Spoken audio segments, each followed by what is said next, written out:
going on, everybody? Welcome back to Bev Bois, your one-stop shop for all your energy drink reviews, performance talks, and sometimes just overall goofiness. I'm Brian, I'm Christian. and we are, of course, the Bev Boys. Says so on the shirt. It's a fine shirt. You can pick it up at bevbois.com, one of the best websites out there, and completely just follow us on YouTube. Follow us on Spotify. I'll tell you what, I want to start this off with a bang. Somebody very special from First Form followed us on Spotify. I don't know about you guys, but I think that's pretty sick. I was talking to him about the can, about the drink, told him we reviewed the energy drink, gave it a great review because honestly, that tropical flavor that they have was spectacular. He let me know that they're redoing the cans because they are now with Anheuser-Busch, so they will be in much more stores and now have everything going on and be out there and available, which is great because they have great flavors, they have great formulas. It's an awesome drink, so it's good to see. But Will's talking to him. I let him know that that was happening, and he, of course, pulled his phone out right in front of me. Said, "What's the podcast name?" I said, "Bev Boys." He said, "This one." Showed him it, and he's like, "That's a sick logo," because obviously Bevy is a sick logo, and he gave us a follow. So I really appreciate it. That helps us. You can help us just like he did, and follow us on Spotify. Subscribe to us on YouTube. We are so close to 100 subscribers. It's like we're just getting there. We're riding the edge. We just gotta get over that. We gotta get over the hump. Um, but I have an OG for us today. Yeah, you do. I have an OG for us today. Anyone who watched the X Games back in the day, anyone who played video games, maybe wanted to go to a concert, they always drank a Rockstar. Yes, Rockstar sir. Energy. It's like Rockstar Energy. it's like Shaun White, Tony Hawk type shit. I just want to do a freaking tray flip off of a mega ramp right now. And then probably I'd more than likely paralyze myself. But iconic can. It's almost as iconic as a freaking Monster can at this point. It's just it hasn't held on to being like the major player, but this was a staple back in the day. This was my first energy drink, I believe, in the sugar-free version. My first energy drink was a regular Monster, and then the Rockstar Zero Sugar was my very first sugar-free energy drink. 20 cals, which is weird because it's zero fat, zero carb, zero protein. So I'm just going to assume that comes from air. So that's kind of cool. But 120 milligrams of caffeine, a little bit higher than what you would find in like a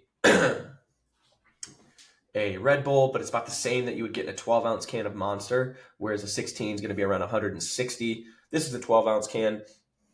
Obviously, that gold and white is iconic. The logo with the star, super iconic. Some taurine in there. It's a very simple energy drink. It's just meant there to get you a little bit of caffeine, a little bit of taurine, and feel good. Cool part about this though, $1.25 a can. Oh, where'd you buy that bad boy? Flea market? A Dollar Tree, Mm. which I don't know what that says about Rockstar, like that it's at a Dollar Tree, but the fact that it's $1.25, like I'm gonna be hitting that up, and this is such an approachable energy drink for people to try. Like it's literally less than buying a bottle of Coke. It's less than buying almost any a bottle of water now is $1.29, and that's like Minimum. Deer Park water, not like Fiji. Yeah, Fiji's like 4. Yeah, so I mean, if you're looking to break into the energy drinks and kind of test them out, like low cost, very like it's medium to lower stim, like this might be the one for you. But obviously, you have the old Rockstar, like top of the can is gonna be colored with the actual top of the can, the actual black tab on there. So let me just pop that top. Wow, that pierced the ears. That was a good one. A little vapor coming out too. Dude, speaking of Rockstar, I feel like I gotta go with the theme. I feel like you're a concert person, or are you a concert person? Like you fuck with concerts? Like live concerts. I'm a big concert guy. I knew it. I can just tell. What Like, are we thinking like rock concerts or like what's the last concert you've been to? The last concert I went to was I Prevail, A Day to Remember, Beartooth, and I think we saw them. I think it was with Knocked Loose. So like stellar lineup. I did see Jeezy for free in concert though, because we were going to go see Lil Really? Wayne. We were going to go see Lil Wayne, and at the concert, like Jeezy was his opener. Jeezy performed. First off, normally like rap concerts, like a lot of like standing around on stage, like hyping the crowd up, like a lot of ad lipping. Like that Lil Yachty video that's turned into a Yeah, huge meme. yeah, but like Jeezy was out there like rapping every song, like in with the crowd. He was awesome. But Lil Wayne unfortunately bailed out. He had a problem at the airport. Twitter had said back in the day that he was like stroking out from lean, but I was gonna say he was I'm not gonna packing. blast. Yeah, I'm not gonna blast my boy. He's a Packer fan, so I gotta love him. I'm not mad. We got refunded, so That's so I good saw customer GZ for free. service. Yeah, it's That's great good customer customer service. service. Respect. Kudos to Lil Wayne. Yeah. You're I feel like you're more outside of like the Lil Wayne Jeezy, you're definitely not a person that would go to like a Lollapalooza though. Or am I wrong? Is that too I, much? Lollapalooza would be sick, just because it's in Chicago and That's true. there's Good like a wide location. range of like musical artists. Coachella, that's a no go for me. I'm not flying out to California and paying to sleep in a tent and be sweaty and nasty to see Yeah. Or pretty like Burning mediocre Man. acts. Yeah, no way. Same shit. Concerts are better than festivals. I think I'm going to say that for sure. Yeah, Burning Man's technically a festival. I think Coachella and Lollapalooza are festivals too. Um, then there's like Warp Tour, which I never got to go to. I was too young What is to that?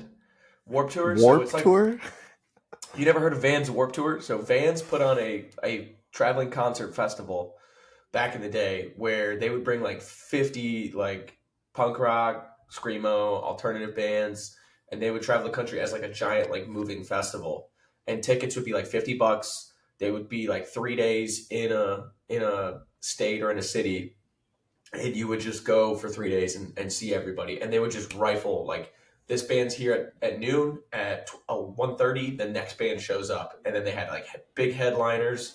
They had smaller performing acts that were like breaking into it as like openers. It was kind of sick. But now it's like turned into like the We Are Young Fest in Las Vegas. That's like when Warp Tour kind of did its last shindig. We Are Young like started in Vegas to like, hey, we should continue this because it was like 5 or 6 years or something like that since like the last Warp Tour. So you can go see like Fall Out Boy. I mean, Blink 182. I saw them in concert. That was killer. I was probably 10 feet from the stage. I think that would have been like the equivalent of like an 11-year-old girl seeing Sabrina Carpenter, and I'm just like screaming. Yeah, dude, that's sick. Anyway, Um, Lollapalooza, as you were saying. yeah, no, that's cool. I'm definitely not. I mean, you could probably guess this. I'm not as big of like a concert guy. Technically, I've only been to one, and I think maybe this might have skewed my experience. I got free tickets to, I think it was at the Buchanan County Fair. So, like, if you're from the Midwest, you know, like every county, like your county has a county fair, and they usually Yep. bring some country music artist. Um, and it was Chris. It was Chris Stapleton. something or other, but not like the most. It was like the third most famous Chris country artist. So like you can see what we're working with here. I was like Chris Stapleton, no, Chris.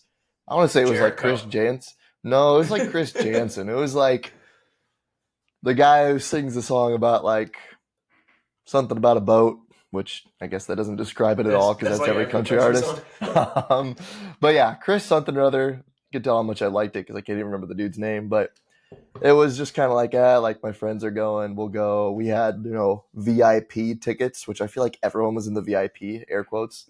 Yeah. But we got free food and like you could have free drinks.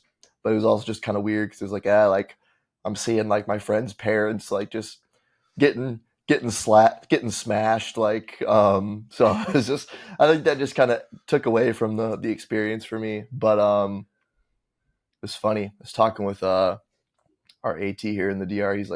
He's he's like, dude, if we're still here around like Thanksgiving time this year for for instructional league, Bad Bunny's opening his like world tour here. Like, you want to go? And I was like, I don't know, dude. Like, which is crazy that I was like, that would That be might be kind of cool. cool. Because like, I mean, like, if you listen to, you know, like Latin American music, like Bad Bunny's like he's like the Drake of Latin American Yeah. music. He really is.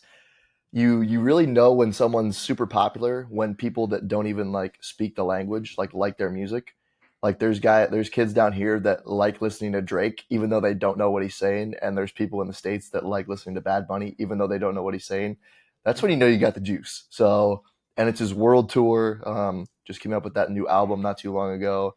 It's funny because I think he's actually like skipping the States. He's like not scheduled to come to the US, which is weird. Like, you think he'd be in like Miami at least. Yeah. But yeah, he's opening it up in Santo Domingo down here, the capital, which is, you know, I'm less than an hour away from there. So we'll see. Depends on You how should much I go. want to buy for a ticket. I'd be willing to probably pay. I feel like a couple hundred is reasonable for someone of that popularity. Caliber. Yeah. Yeah, like it seems like a lot, but it's like, like be kind of a nice like cap off to the year if I'm still down here. So we'll And see. I We'll I see. would say like 300. If it's like 300 or below, like you should go. Yeah, I feel like that's like a once in a lifetime experience, you know. So we'll see. We'll see, man. Um, There was, you know, I've had some experiences at concerts. I will say that. Like, I think my first concert I went to in college, it was like right after like our study hall. And I was like, anyone who's a college athlete knows like you have your study hall when you're a freshman. It's doesn't matter how good your grades are. It's like your first year, you are 3 hours of mandated like sitting in a room with the rest of your team, like working on homework. And we had one of our like GAs was on the team, and he was a guy that actually previously like wore my number. So like him and and he was a senior when I was a freshman. So he's super cool. And I was like, hey man, like Monk, all my shit's done, man. I got A's. Can I go to this concert? Is it cool if I leave? And he's like, yeah, I'm not worried about you. Go ahead, get out of here. So I went there and I went to see We Came as Romans. And I just remember there was like We Came as Romans was opening for All That Remains, which All That Remains is like a much heavier, like I want like it's almost like equative to like it's like the like metal music that you would see in like a small town like bar where like a lot of like dudes that ride motorcycles listen to. So like I want you to picture that. They're really good. I think they're a good band, but like that's like their demographic. Like 6'7" biker in just a leather vest, like no shirt, just I mean, absolutely. Guy could have played D end for the Vikings at the time. He just looks at me, he's like, "You want to crowd surf?" And I was like, "Yeah, okay, cool." Literally just picks me up. He holds me like back of the shirt and then cupped my feet, and then just Jesus. I think, dude, it was like slow motion. I think I like sat in the air like in slow mo, like, and then like I hit the crowd, like started crowd surfing. That was like that was such a weird experience. Like came up to him, I was like, that was crazy. He's like, you want to go again? It was like a kid getting like thrown in like the pool, like when they're like throw me, and I was like, sure, I guess I'll go again. Yeah, I'm not a big fan. I mean, like I said, not a big fan of concerts to begin with, but definitely not when you're at like a restaurant that plays live music. That's a little bit too much for me. Unless it's like at a reasonable volume, it can get too loud for me. I don't know if you feel differently, but I'm just like I trying to hate enjoy it. food and it's just like blaring in your ear. It's like, Jesus, this is not like I'm paying for this. I'm paying money for this. I hate it. The only time it's actually acceptable, in my opinion, is at like if you go to like a good Mexican restaurant and they have like a mariachi band. Then I'm like, all right, this is a whole shindig. I'm cool with that. Obviously, sometimes it can still get too loud, Yeah. but like if I'm at a restaurant and someone's just like, don't ever get me started with like some random dude with a guitar, like just in the Right. It's corner. usually a local guy that's trying to Yeah, get his name out there and it ends up just like pissing everybody off and doing the you have like opposite. there's like one like 40-year-old lady like in the corner. She's like, I love this song. Yeah. Play it again. I'm gonna sing with you. Yeah, it's tragic. Not a good time. Straight up No, not having a good time. I'm deducting your tip from the bill. Yeah, it's like this waiter isn't gonna pay his rent this month because of you. I hope you feel good about yourself. Um, Take my demo. oh shit. Anyways, are we gonna talk Yeah, about anything somewhat intelligent today, or are we just gonna I think we we're just can. gonna send it in? Yeah, I think we can. This has warmed my brain up, set us up good for something. I'm ready to go. What do we got? What do we got on Yeah, the so I got roster for topics? I got couple things that we didn't get to last week that we can carry over, and then a couple things that I've just kind of been on my mind. I guess I'll start off with that because I feel like this will be spark a good conversation. Yeah. What are we thinking about movement screens? Air quotes, movement screens, Ooh. and just like testing in general, like doing like a battery of testing before you even start with client athlete. Is it different in different settings? Um, I I got can my think thoughts about on this. it. I mean, we could go a lot of different ways with this. FMS, range of motion screens on a table, active, ISA. passive, at ISA. Your typical overhead squat test. Are they actually doing something, or is it just to make us feel like we're doing something and we're not actually ever going to use that information? And if we use it, it's probably not going to make a difference anyway. Because my first thing goes to I think FMS is kind of a storied one that a lot of people hear about when they first get into the field, whether you're S&C, ATC, physical therapist. It's kind of it spans a wide breadth of, practitioners, if you will. Yeah. And I remember we did it when I was at Simpson when Sam had first got there. The ATs were big on, all right, we're going to do FMS testing on all the football guys preseason. So, and we helped them out because it's like, okay, you got There goes 8 hours. 80 exactly, like you got 80, it's a D3, you got 100 dudes, like you're gonna go through all these FMS tests, we got to score them, and we got through that, thank God. And then we never used the shit, like we never heard of it again. So Yeah. it was just, in that case, it's a waste of time. Not to say that the FMS is necessarily a waste of time, but if you're not going to use it for something, why are you doing it in the first place is the big thing. Yeah. And then to second that, maybe it still is a waste of time because what is that test actually telling you? And I'm not picking Hmm. on FMS. I'm thinking like general movement screens in general. So what are we thinking about that? I'm I'm not like a huge fan of them for a couple of reasons. Number one, I made the joke of like there goes 8 hours, but like there goes For eight real, hours. for You real. you just You'll never get it back. you blow that time. Yeah, like Kiss it goodbye. you could do anything else, and it would probably, unless you're diligently using those results, to which like that's going to influence all of your programming and coaching. Which, if it is, there's probably a lot of holes in some way, shape, or form elsewhere because you're probably relying on too much of one thing. And if you copy it verbatim, you're going to copy any success as well as the failures. So there's that. Number two, I think a lot of it is, for lack of a better term, like fluff. I think it's a lot of fluff to make us feel like, oh, we're like putting you through this like battery of tests to make sure that this it makes people feel like they're smarter in doing something, but it's not doing anything. And like you said, like a lot of people don't. A lot of teams, whether it be like I'll use this for like ISA, for like infrasternal or like a narrow or wide ISA, right? When it comes to that, like that's great when you have like 6 to 8 people at most, right?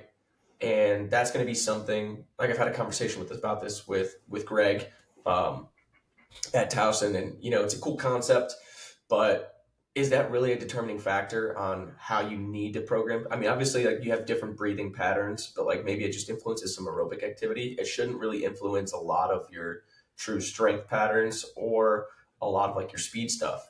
Like you're more likely to get more out of it and see where you might need to go by running them through essentially like quote unquote a specific test. Like, hey, take a run out here. I want to see how you move. Are you very like knee dominant, or are you hip dominant? Same thing as if you did like a hands on hips like counter movement jump, right? It's very quick. You can run them right through it. You can take a video while you do it. You can see like their jump strategy, right? Is it a very fast but shallow squat jump? Is it a very deep, caving at the knee type of deal? You can see a lot more from that, and it's very minimally invasive.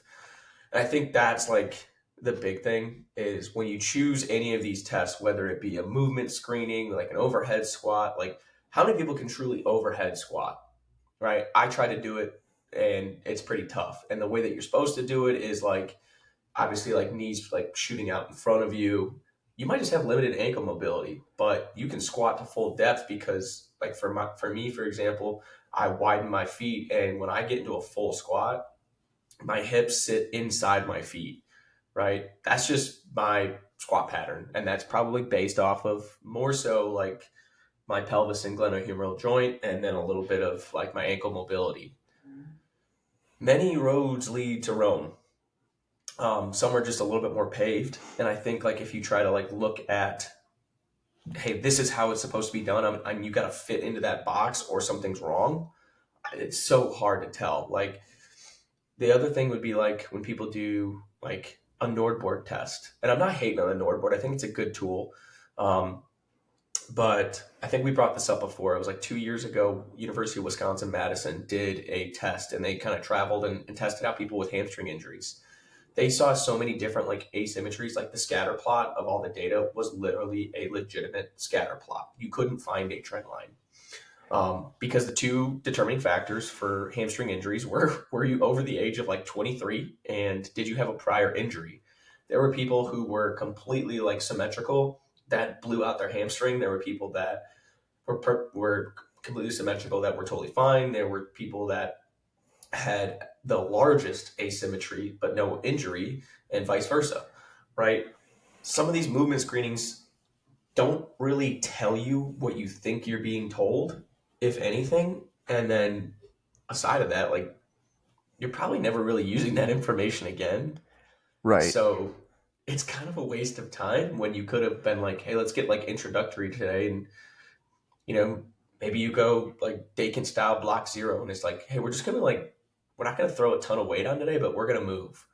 And you, probably watching this session or coaching it, like you're going to see more from that to be like, this kid's probably got some problem in like a front rack position. Like we might have some shoulder mobility issues than like just running them through that. But you're also learning them how to groove that pattern and watching the athlete kind of self organize to get the movement accomplished. Just make a mental note and then write it down later. You guys can talk it over as a staff, and it's probably more productive. Yeah.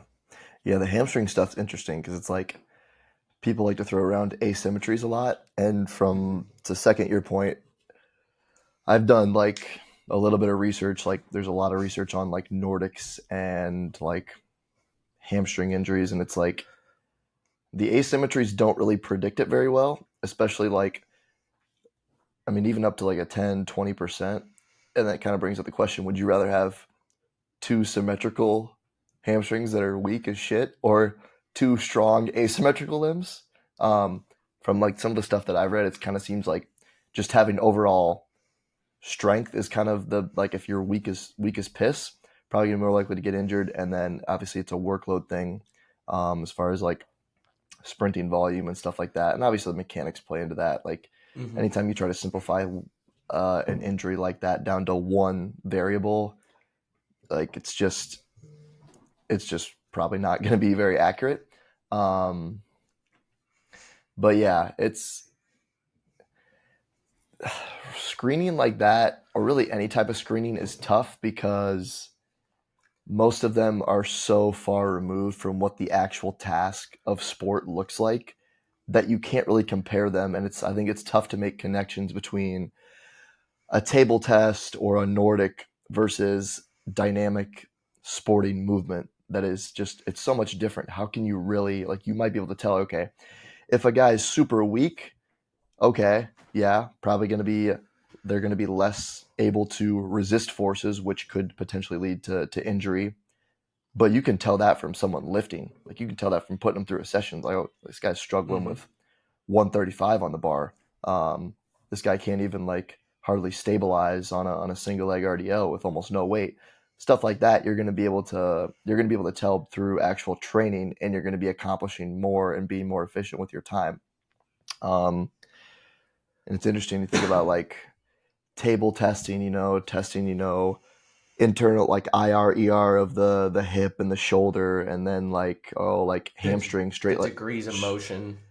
right, like straight leg test. And I just don't. I think a lot of people think that there's some magical number, like you should have X amount of degrees of ER to, you know, you should have a certain amount of range of motion in order to play your sport. And I just don't think that that's true. And I think Hmm. if you don't have enough, I think people vastly overestimate the amount of like flexibility and range of motion that's needed to play sport. Because if you didn't have that requisite range, you'd find out pretty quickly. Like you'd probably fuck yourself up pretty quickly by just playing the sport. Like if someone is, practicing for 2 or 3 months and then all of a sudden they do a table test and they say, oh, he's a little tight in this position. We might need to, back off a little bit. It's like, wouldn't we have found that if they're practicing and doing everything that they're exposed to? Wouldn't that have been kind of a red flag by now? Um, Hmm. and it's just not the same thing. Like a lot of times those tests are done when you're completely cold, you're not warmed up. I think of like, to put it in a baseball perspective, a guy might be tight in glenohumeral external rotation. You're like, oh, like, um, we need to take a look at his throwing. Maybe you need to shut him down from throwing, or like take a look at, he might be at a higher risk of injury, especially for like a pitcher. Um, and then you see him on the mound, and it's like, oh, this guy can lay back crazy. That's because that's the difference between passive and like active range of motion after being warmed up. Um, and then you might have guys that are like really loose on a table, but then they go to throw, and it's like, God, you look stiff as hell. Yeah. So it's two different things. Again, inherently nothing wrong with the movement screens. It's just I don't think you can compare them to a dynamic sporting action. Like they're just two different things. It's comparing apples to oranges. Yeah, and that's kind of like the dynamic correspondence theory for training. So if we're gonna use that to kind of create the framework for training to where like does it match the vector, does it match the force and the magnitude, is it the specific joint angles and the musculature being used, all of that bringing into context, like if our if our training needs to look like that in order to influence sport, then our testing battery like should look like that in order to make an implication for the training for the sport. If it's too far removed, it's probably not going to be an implication towards anything. Um, there was something that you kind of mentioned with like the asymmetries, like especially when it comes to like Nordic testing, right? The other aspect too is you see this a lot in track and field too. Like the biggest example is Ryan Krauser. Like if you look at his hands, his shot hand is like dramatically larger than his non-throwing hand, right? And that's kind of like the like track and field's a sport of asymmetries because you're going to end up having something being super dominant, Yep. but like Always turning left, baby.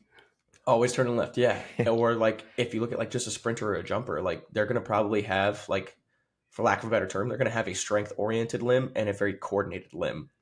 So Right. there's like if you put them in blocks, like your strength limb is probably your push leg, which is the leg that's forward in the block, and your coordinated limb is probably your like swing leg or the back leg. Um, so like for me, for example, like if I did a single leg squat, my left leg is probably I'll probably have like a 10 to 15 pound like difference of what I can push on my left leg to my right leg, but I'll balance better on my right leg. My right leg's my coordinated leg. My left leg is going to be that strength dominant leg. And that's just a thing. Like, even if you just had me sit there, like bend my knee and do like a little bit of like a internal, external, like rotation from the knee, like my right leg's going to move much faster because I'm more coordinated with it. But if I were to sit there and like put it on like a force frame, I think my left leg would actually be able to push harder, which might be something that I'll test out just to see if I'm right or wrong. But just from like raw numbers and training, like if I threw a VBT on it, like I'll probably move a little bit faster on my left leg just from being stronger on it, just from mean, you think about like an athlete, and in football, in soccer, like you're going to accelerate off both legs. You're going to try and like do as much as possible on that. Same thing with like baseball. Although in baseball it's a little bit different because most of the time, like if you're sprinting, like you take off from home plate, but if you're on first, second, or third, like you're facing in, so you're probably pushing off that left leg a little bit more, unless you're like an internal drag on the right leg. But in track and I'll say for track and field, like how many accelerations are you taking in a day? And that's all off the same leg because it's the skill of the sport is literally training. You have to be in there moving the same way over and over and over again to ingrain those like patterns to then be subconscious instead of feeling like you have to work for them to occur. Right. And I think those are, we like to point out like those two sports, but really like just life is asymmetrical. Like Yeah. I can think of any, I was just like, dude, like basketball, like when I was playing basketball, I'm a lefty. I'm more comfortable jumping off the right leg because I like to get to the left. And, you think about football. Is a guy always going to, like, usually guys are going to line up on one side of the ball a little more often than the other side of the ball. Or you might have Mm-hmm. one game where you're lining up on the right a little more than the left. Stuff like that. Soccer. Guys are going to play generally similar positions on the field. So every sport is going to have their own type of asymmetries. And then, you Bowling. know, exactly. Like, yeah, that's a good one. So, yeah, I think it's tough too because it goes to the concept of like preventative medicine, I'll call Mm-hmm. it. And as shout out Mark Wiseman, the guy that hired me for the Cubs. Dude's a goat. Um, he's like, that's the thing about like the stuff we do that we think is preventative. We don't always know what we're preventing.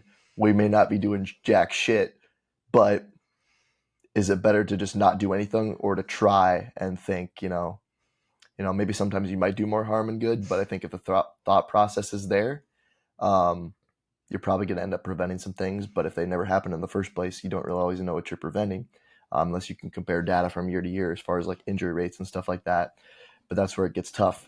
Um, I'd be kind of more likely to say that doing the movement screens, I don't know. I haven't really read like research on those on like how much of a predictor they are on like, okay, if a guy has a shitty straight leg raise on a table, is that going to make him more likely to pull a hammy? I don't know. I'm not going to be speaking, if I'm not speaking from ignorance now, I'd be speaking out of ignorance on that point. Yeah. So, but have to maybe look into that.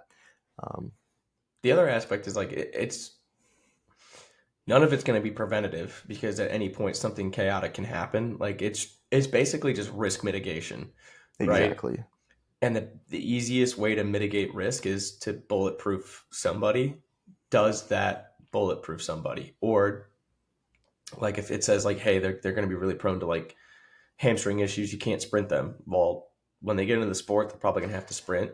Is it better to do that, or is it better to just gradually work up like training volumes and make them at least more aversive to seeing a problem because you can at least stack that other category and make it rise up a little bit to where even if they touch it, whether or not like the hamstring can't raise to X numbered degree or there's an asymmetry in strength, but they've done it enough to be confident to where like that's not the first time they're encountering the scenario in a live game where you have to have like actual perception around the environment. They're probably in a better spot to mitigate the risk of an injury, even though we can't necessarily just straight up say it's going to happen or we prevented it. Right. Yeah. I was just thinking about how to talk with one of my bosses about some return to play guys that we have down here and just like trying to make sure that I have kind of a decent thought process in approaching those because one of them is more long term and I want to really make sure I do the best I can on it. And he kind of put out a pretty like I think helpful heuristic, if you will, for some of that kind of stuff. And this could go for a return to play or just like building someone up appropriately that isn't injured. And that's like capacity, volume, intensity, and density. So does the person have enough capacity? That's like first and foremost. That's why obviously like we know that inherently we usually start at the beginning of like a long off season with a lot of just general GPP work, work capacity type of stuff, not super intense, and that can kind of build into more volume. And then we get into more intense stuff later on, maybe heavier weights and higher doses. And then the density, can you handle intensity within a short amount of time? So I think that's a pretty helpful kind of heuristic to think about as far as like it could be return to play or just like general training to begin with. And as far as like how you prepare someone, um, they have to be able to have that.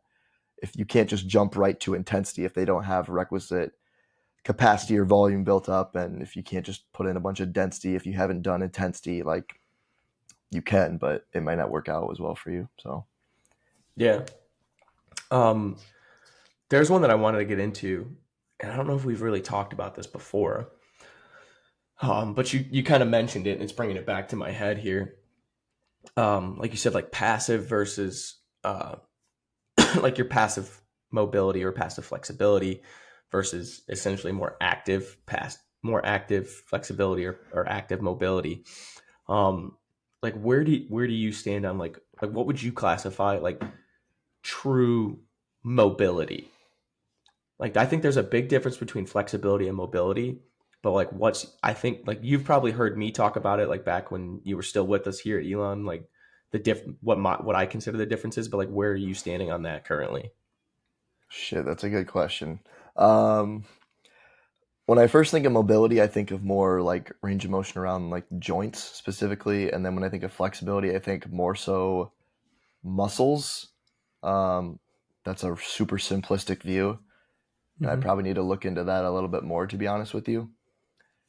But yeah, when I think of mobility, I think of like, can you get into positions, deep knee flexion, deep hip flexion, all your anatomical positions. And then flexibility is like, okay, partly that's mobility. Like if I'm trying to touch my toes, partly that's like hip mobility, but it's probably going to be more so like hamstring. Am I able to like lengthen the hamstrings? As far as where I stand on it is like how much you need. I think I kind of covered it a little bit. Like, I think we overestimate how much you need to actually play a sport. And if someone has been, I think it'll be pretty apparent if someone doesn't have requisite range of motion. Like, I'm just trying to think of a sport where,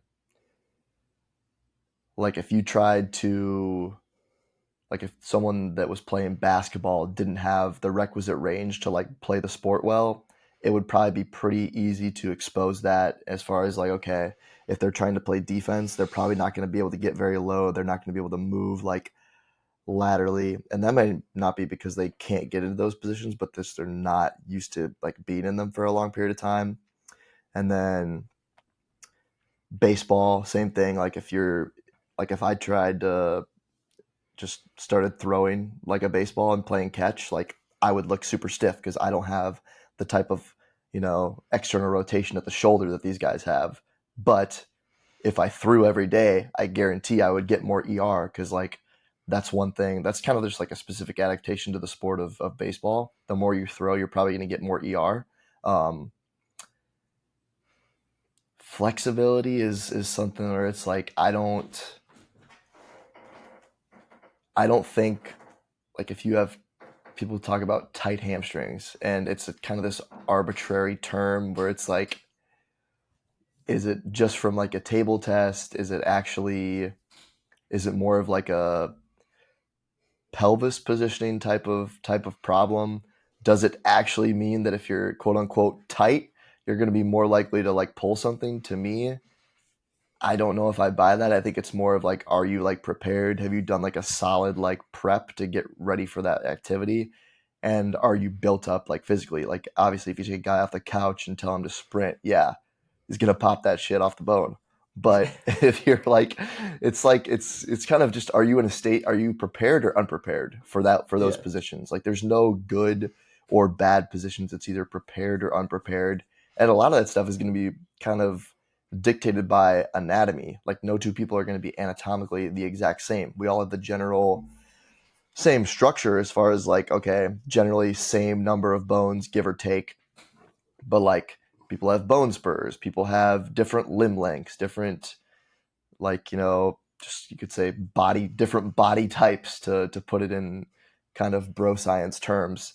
And that's going to honestly dictate a lot. I think one thing that I've kind of noticed, and this kind of goes back to the ISA stuff, I think, and I don't know a ton about the ISA stuff, but one thing that I do like it for is, like, you can at least tell, like, okay, and you can tell a lot of times, like, you see a guy walk up and you're like, oh, this guy's wide or they're narrow, and it's really not like a one or the other. It's like, are they more wide or more narrow? It's more of a spectrum. You can kind of, it lets you know, like, okay, that's why this guy kind of struggles to squat deep. If you've got a guy that's like long, lanky, long limbs, you can't, it's probably not reasonable to expect them to squat ass to grass, or at least it's going to be a little tougher for them to do that. So it kind of just lets you know, like, okay, it's not that they're not listening. Like, maybe their anatomy might be preventing them to even getting into those positions. Doesn't mean that you just say, all right, he's never going to squat deep. There's probably other ways you can get them into, like, deep knee flexion, stuff like that. Maybe they're going to do better at, like, a split stance or a staggered stance position for, like, taller guys. But I don't know. The mobility, to me, this is, I mean, how many people have said this before? Like, good mobility training is like good strength training through full range, loading things in deep positions. I don't know. I think that's something that I probably need to think about a little bit more, but that's kind of my thoughts on it as of right now. What are you thinking? It's a little bit of a loaded question. I think mobility and flexibility aren't two different things. I think flexibility is a little bit more passive. Can we end up getting this, say, limb in whatever way in a larger range of motion, whether that be through some sort of like activity or like more passive via like, almost like PNF stretching, like stuff like that. That's why I kind of like view like flexibility. Can that limb actually go there with some help or whatever? Um, Whereas I think mobility is a little bit different. I kind of classify mobility as like, are you able to get into an extended range of motion or an end range of motion and produce enough force to get back out of it without assistance? That's where I look at like mobility, and that's why I think like I don't want to say like I think differently because I'm different, and I'm kind of a hipster, so like you guys are just behind me. I did this shit before it was cool, but like mobility, like can I get you into a really deep like lateral lunge, like super deep, almost like for lack of kind of damn near like a Cossack kind of squat on that side, and can you produce enough force to get back out of it and get yourself ready? Okay. Whereas flexibility might just be, hey, we're going to put you into this, but maybe someone's going to assist you, or when you get to the bottom, you can't get yourself back out. So maybe someone has to assist you back out of it, right? Flexibility is like the ability to get to that end range, in my opinion. And this is more anecdotal than anything. Like, this isn't like a research backed thing. So for someone who might come in here and go, actually, like, fuck you. But that's just my point.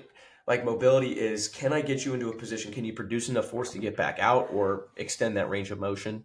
And that's why, like, it kind of goes hand in hand with the term of like good mobility training is full range of motion strength training, because you may have some like, I don't want to say passive because you're still resisting like whatever the given weight is, but you have like the weight assistance to kind of push you down into that range of motion. And then from there, can you produce force to get back out of it? That's where like mobility is probably a little bit different for me than flexibility. And that's probably why like mobility has a bigger emphasis within the training programs that I write than flexibility does itself. I'm not a big fan of like static stretching. I mean, there's tons of research that says like that actually reduces like power outputs over the next like 45 minutes. Whereas mobility training, it's like it's an actual activity, right? We got to load something. We have to reach an end range of motion. We have to get back out of that end range of motion. And if it's slower, but it gets like that deep stretch, it probably activates some motor neurons in there to kind of like get you ready. And then if you have to speed up the movement at a higher velocity, you're probably going to be more prepared to do so. Okay. Yeah, I like that. It's almost like for mobility, there's a so-called like elastic component of that, like being Mm-hmm. able to, you know, be deformed by a force and then be able to I guess Rebound back reform. into it. Yeah, rebound to the previous state. Kind of that Hmm. elasticity kind of component. I like that. Yeah, that's yeah. I think people get and like I don't think static stretching is like bad. Like I think it's like one thing. Like if it makes you feel good, do it. Probably do it after or like away from activity. Hmm. Because like you can get if like you said with like the PNF stretching, it's not that like your body's incapable of getting to those ranges. Like you see like big differences before and after someone does like a PNF stretch and it's like, oh wow, like it's not that your body wasn't like capable, but like those mechanisms are there like guarding for a reason. Um, and if you try to get, if you say someone has tight hamstrings and we want them to be more flexible, so to say, you might be able to go on like a intense, stretching program and get more range like fairly quickly, but they might be more, at risk for injury after that than they were before because they're dealing with all that, it's almost like they have more slack in the muscle to kind of put an analogy to it. And it's like, oh, like now we're dealing with like more range we're not used to. Um, yeah, that's interesting, man. Like it's one of those things where the definitions are varied from people to people. I'm sure there's like a set definition or actually, I don't know if there is a set definition for like, it's not something that it's not like a physics type definition where it's like a simple like formula. So Yeah. it leaves a lot of room for thought around Interpretation. it. Exactly. So Yeah. And again, this is like I love PNF stretching. I do it with my athletes. I love Pale's rails, same kind of yeah, thing where it's like produce force and then extend range of motion. Both of those yeah, things are good and I do like right. them and I Like that shit actively works, use them and in you reps. get Yeah. this shit works, and you get like an effect pretty quickly. And Hmm. yeah, 100%. It's the same thing. It's just, I think like the true, like in my terms, like mobility versus flexibility, like those are two very different things. And I think it ends up being like, but again, like you said, like it's up for interpretation. And if what you interpret that as is something that is beneficial and then you attack it, that's probably a good way for a coach to like go about things. Yeah, I think that's a Hmm. really good point. Here is here's one thing that I think I wanted to get to last week, and I think it'll kind of play well into what we've been talking about. Is we hear a lot of people, and like I feel like I've kind of drank the Kool-Aid on this, like most other things at some point. Um, we want to be like quote unquote science backed or research backed in our approach to training our athletes. I think I know where you're going with this. What the fuck does that even mean? And how can we actually use research so that it's actually helping us and not hindering us? Because I think it's pretty easy to just get caught in this loop of like, okay, I was reading examine.com for any of y'all that don't know about it. If you're looking to like research like a specific ingredient, like in a supplement, really good resource for that. Like very unbiased. And I was reading one of their newsletters. I think this was like the founder that wrote this newsletter, and he's like the most overused like phrase in research is like more research is needed. And it's kind of Hmm. like, well, no shit. Like it'd be nice to have 100 peer-reviewed studies for every single topic in every single specific context. But like if you wait around for that, you're going to be dead long before you can actually make a decision. Um, I think the big thing is like, how do we use research like and not just take it as gospel and be able to think critically and apply that to our situation and not have that similar to like how people are using sports science. We should probably be data aided or data informed versus data driven and solely just like, all right, science says this, I do this because, you know, science overall is like asking questions and then doing experiments and trying to answer those questions. So if we don't question the science, are we really science backed? That last piece is probably the most determining factor. in my opinion. Like it all really comes down to like critical thinking skills, in my opinion. Like, you know, research changes about every 10 to 15 years, right? There's obviously more supporting evidence over that time. And then a new study comes out that says, actually, that's wrong. But like you said, most overused one is more research is needed. Of course, more research is needed because there's not really a definitive answer. Science is, practical science is more of an art form than it is just a very strict construct in the sense of things change, people adapt. Like, even if you did the same research from 40 years ago to today, there's probably going to be a difference in something strictly because of essentially, human adaptation over time on different bodies to the different environments. And I think Right. that's like a big thing. So being able to question it, I think the one thing that everybody negates is anecdotal evidence, right? It doesn't have to be a funded research study to be proven right, right? And I think we've seen this a couple of times, and it's like, yes, you do like your basis of your program that is tried and true. Like there's more supporting evidence than there is negating evidence for it. And then it's like that little 10 to 15% that's anecdotal, like where I want to test stuff out and try and fight the normative value, and say, maybe I think this because I've seen better results. That anecdotal evidence is still evidence in some way, shape, or form or capacity, to where you should probably try to figure that out. If there is a trend and it's not something that is a research backed or a study that's like funded, it's researched, it's proven, it's written in a journal, that's okay.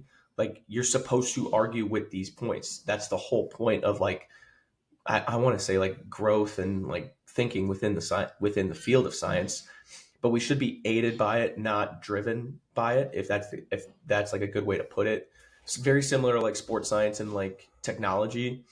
Like if everything we do is on the basis of like these kind of, I'll use this as an analogy, but it's going to sound like I'm going off the cart here.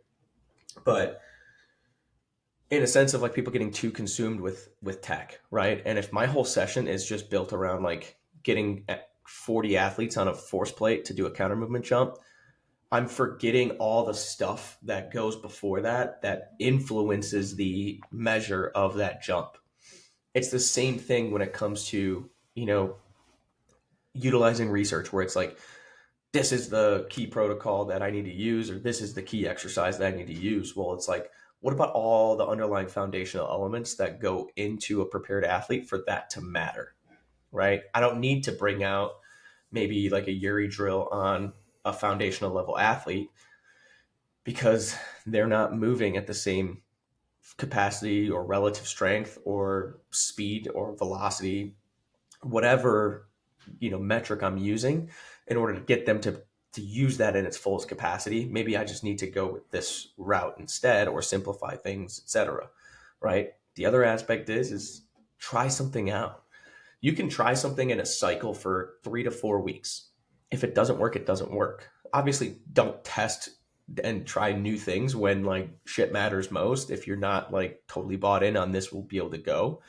Do that in your off season and see if there's an influence in the numbers and whatever you might be using as your KPIs. But that's part of our job too, right? Everyone wants to be coach. Everyone wants to be this super genius. Everyone wants to be this. Everyone wants.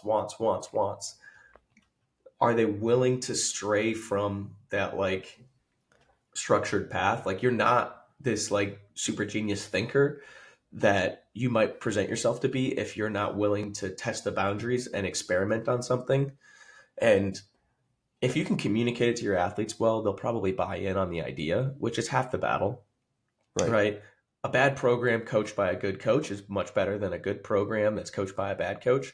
So it comes into like the terms of like your relationship and like selling that to them, and not to get too much into like culture shit, but like if you can sell that to them and get them bought in on the idea, like you'd be able to test it. And if athletes like, especially as like in the off season, like you can try that stuff out, but you should be testing the boundaries and seeing if you can fight it.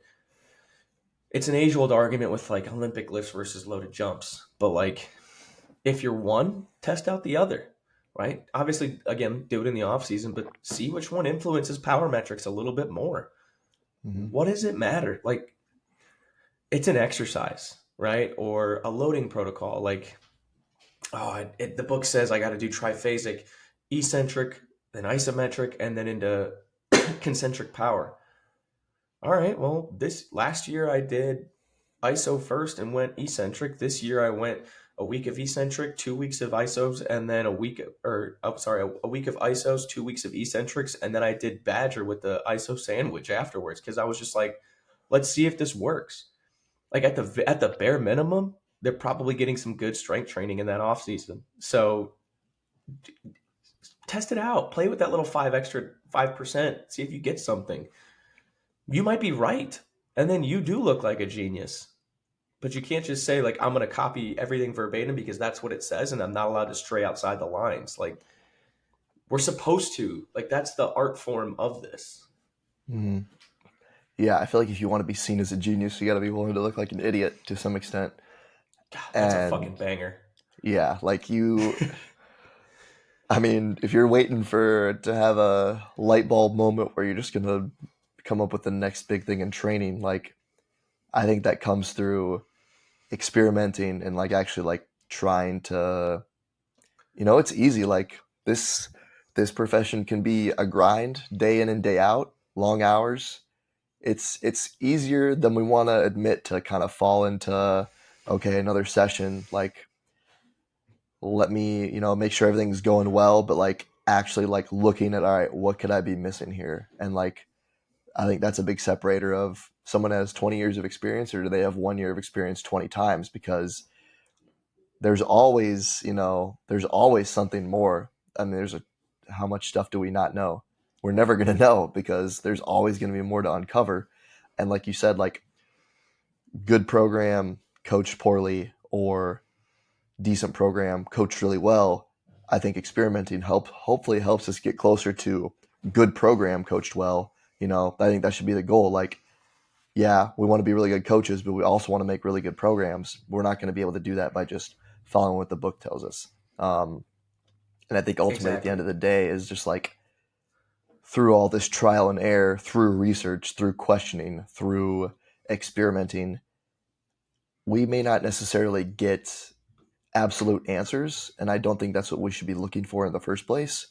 But what I think we will get is the ability to ask better questions and over time reiterate at slightly higher levels and start to get not more right, but hopefully slightly less wrong, and at least the ability to kind of like think critically and adapt to the situation and kind of be more agile with our decision making around training instead of just going by the book, so to say. I think so. And like we always talk about too, like everyone wants to, I want to get paid more. I want to get paid more.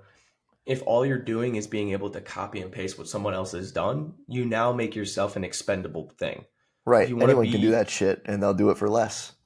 exactly, so you want to provide more value, like be a forward thinker and be willing to offer something to the organization that you represent that no one else can offer. Now you're no longer expendable. You're an asset that may be the competitive edge in winning, right? You want to feel like you have this inherent sense of, I don't want to say superiority, but like over the rest of the field, or that like you are the reason like that you can contribute your piece to the wins category, which everybody loves, and you want to be irreplaceable. You have to be the one that offers something that somebody else doesn't. So if you're willing to experiment and find the next thing that may give the competitive edge, that's going to be one of those things. And if you're able to communicate that well to whether it be your boss or higher ups or the sport coach that you're working with, that's that next level that we don't need to touch on right now. But if you're not willing to do that, you're cutting yourself off at the knees, and you're like, well, they could just insert the next guy who can teach them how to squat and press.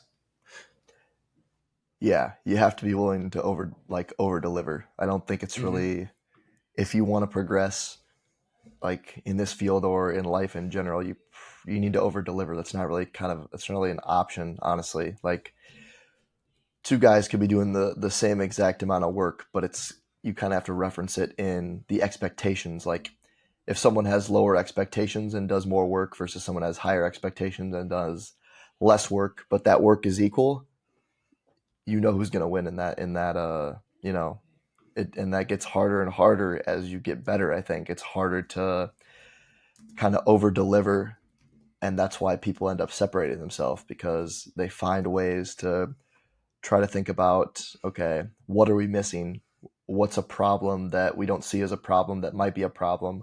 Are we looking at problems that actually aren't problems and that energy is better focused somewhere else? So it's a never ending cycle of trying to figure out how you can provide more value and continue to reiterate on a higher level. Exactly. We had a pretty good time. We flew through this one today. Yeah, dude, that went like fucking that went quick. That one, wow. I think What do you think? I think we found our groove of how to do these episodes. It's bullshit for, 15, 20 minutes, and then that kind of primes, we've, drank a little bit of coffee, drink a little bit of energy drink, and that's kind of primed the system to talk about something somewhat intelligent. Um, and then it makes the time. I think that's kind of our sweet spot for these solo episodes at least. I think so too. Just something where we can gotta get the creative juices flowing. Just Yeah, kind you of be gotta stupid grease for the a sec. brain. You gotta grease the brain. We gotta lube up those thought processes. Yeah, exactly. And I think we'll attract a couple different audiences, people that only listen to the first 20 minutes or people that skip the first 20 minutes. Um, so we're widening our range, one would say. We're broadening our spectrum that we are both on. Exactly. Exactly. That's a good quote. There we go. Um, Shit. I have a review. I have a review for us on two things actually. We get a bonus review because before we got on here, I ate a little sneaky snack. I'm gonna do a little sneaky snack first. So again, I was at CSCCA this past week. Got to see some great people. Saw our boy Johnny. We saw a couple interns, Rhett, etc. Corey Mason. Shout out to the boy at Ashland.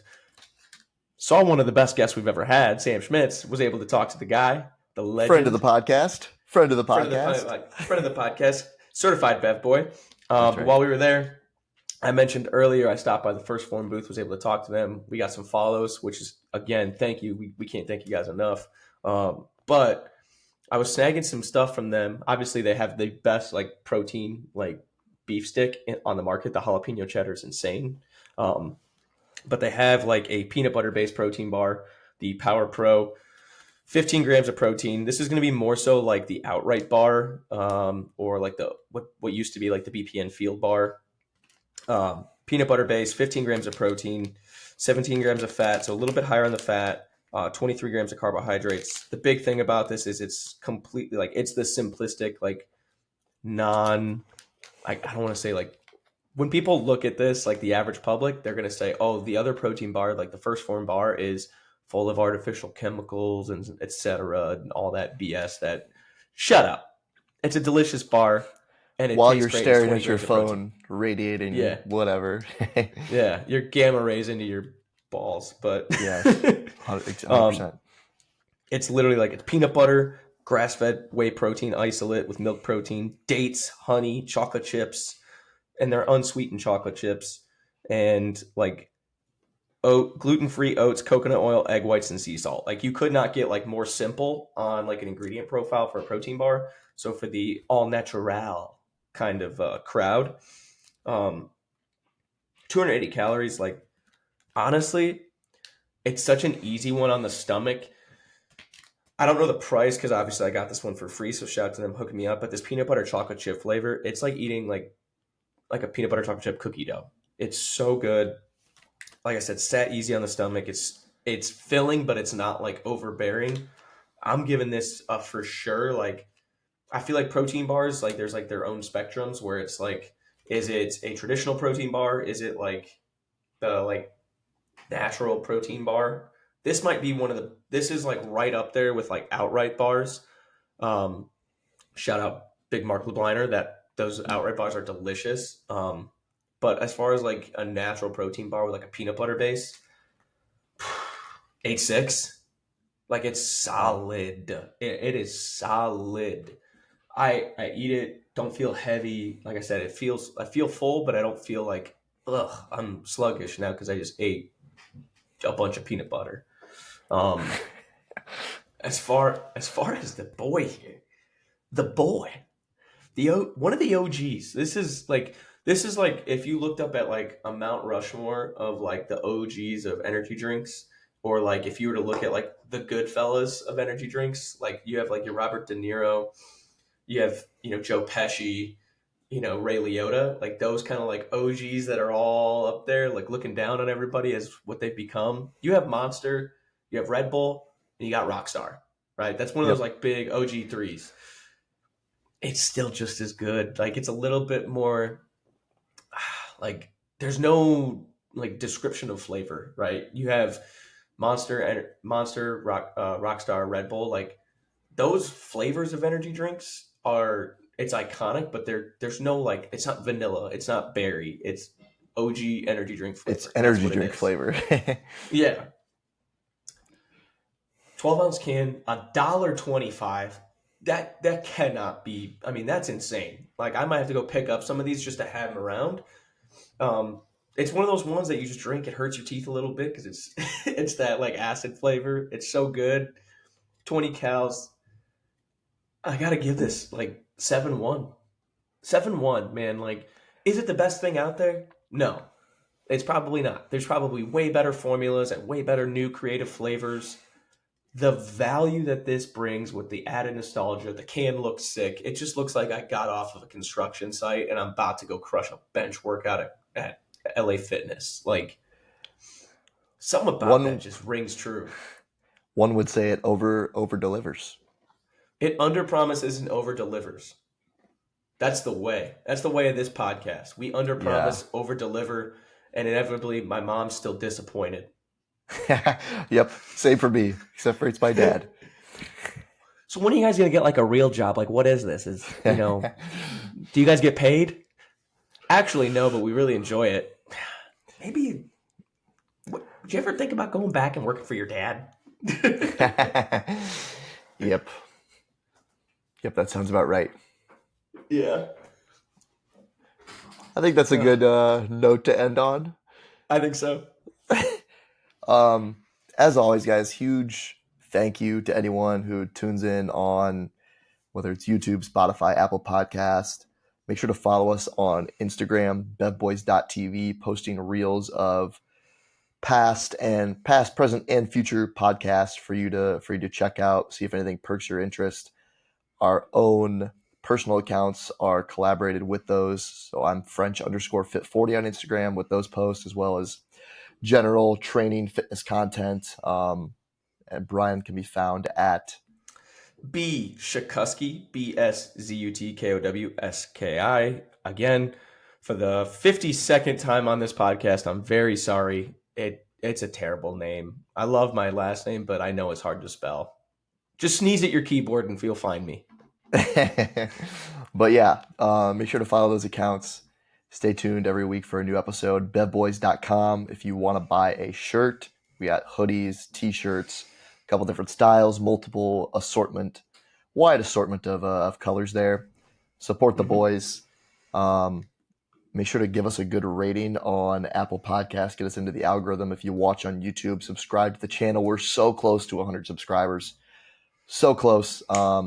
Subscribe, like the video, comment anything else you want us to review or talk about on the podcast. That could be on YouTube. You could send us a DM, comment on a Bev Boys post, whatever gets the word out. Share it with a friend. And yeah, we will see you next time. Peace. Peace. I'm trying to stop it here.